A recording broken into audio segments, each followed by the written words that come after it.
All right, you got less than 30 days. The deadline to file your taxes is less than a month away. Today, you can get your last minute questions before filing. We have J.W. Degance from Jackson Hewitt here with us today, and he's going to answer your tax questions to help you get your returns processed. Here's how you get your question to our tax expert. You text us that question. That number is 336-379-5775. Remember, this is text only, so please don't call, but you can send this text question anonymously. Nobody has to know that you're the one asking the question, and you get the answer right on time, right as you're asking it. All right, so first and foremost, let's talk about the tax deadline. Yes, so this year the tax deadline is Monday, April the 18th.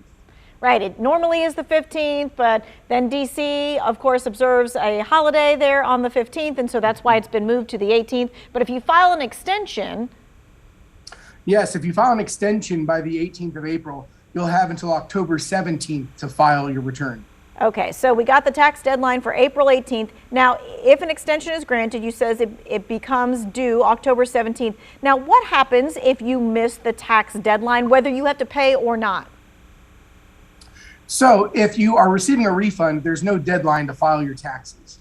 If you do owe, there is a deadline, the 18th, and then you'd have a failure to file penalty and then a failure to pay penalty as well. Okay, so if you don't owe and you're getting a refund and you miss the deadline, the IRS doesn't do anything? No, they're just waiting for you to file so that you can then get your refund. Okay, now you better know that you're going to get a refund, because if you happen to owe in any way, shape, or form, then you're going to get hit with double of the penalties. Okay, so let's talk about the child tax credit. So a lot of folks got some or half of the child tax credit last year. And this is a tax credit that happens since, the late 70s, I believe, that you've been able to claim a child tax credit. What do they have to do to get the rest of it? So this year, the child tax credit was supersized. And so what they did is they did advance payments last year, halfway through the year, July through December. And then the rest you'll do on your return. So they're going to reconcile the actual amount you received July through December, and then you'll get the remaining on your tax refund. Okay, now for some folks who are like, I don't normally file taxes, to get the child tax credit, you have to file taxes. Correct, you do. You have to file taxes. One of the points about the child tax credit this year, the supersized one, was that there was no income requirement. And so we're actually having more individuals who are filing returns who do have the children that qualify to get that child tax credit payment. All right, and when we're talking about the child tax credit, if you got any child tax credit payments earlier, you probably got a letter that tells you how much the IRS gave you. Absolutely. It's really important to have correct information regarding that. They did send out letters in January, around January 20th. And so it's really important to have that information, because one of the questions you'll be doing when you do your taxes is how much money you received between July and December.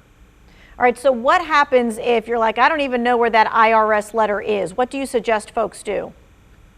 The best thing to do if they don't know where that IRS letter is to actually go online to an IRS account. If you do not already have an IRS account established or an ID.me account, you'll need to create one, and you'll need a photo ID ready, available to do it. But that information will be posted in your personal account. Yeah, I had somebody just the other day say, I went on the IRS and they asked me for my photo ID and all this stuff. Is it really real? Is that what's supposed to happen? And I said, yes, that is what's supposed to happen. So they make you jump through a few hoops before you can get this account.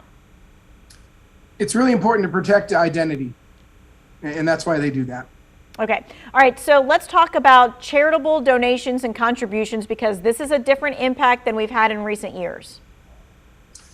Yes, so single filers are actually able to claim $300 of charitable giving if they're taking the standard deduction, and then married filing jointly couples can take $600. It's added to their standard deduction, which lowers their taxable income. Okay, so let's make this really clear. You're able to take these charitable donations even if you don't itemize. So this is like, you're not doing any of the itemizations. You're just taking the standard deduction. But then there's a line underneath that standard deduction that says, what about those charitable contributions? Correct. And it's great for those to take advantage of if they are doing those charitable contributions throughout the year. And how does that help you if you take that $300? Like if you had given to church or given to Goodwill or given to a charity, how does that help you? Well, what it does is it lowers your taxable income. So it actually is added to your deduction. So it adds $300 or $600 to your standard deduction, and then that just helps lower lowers your taxable income, which helps you, depending on how much you paid in, to get more of a refund.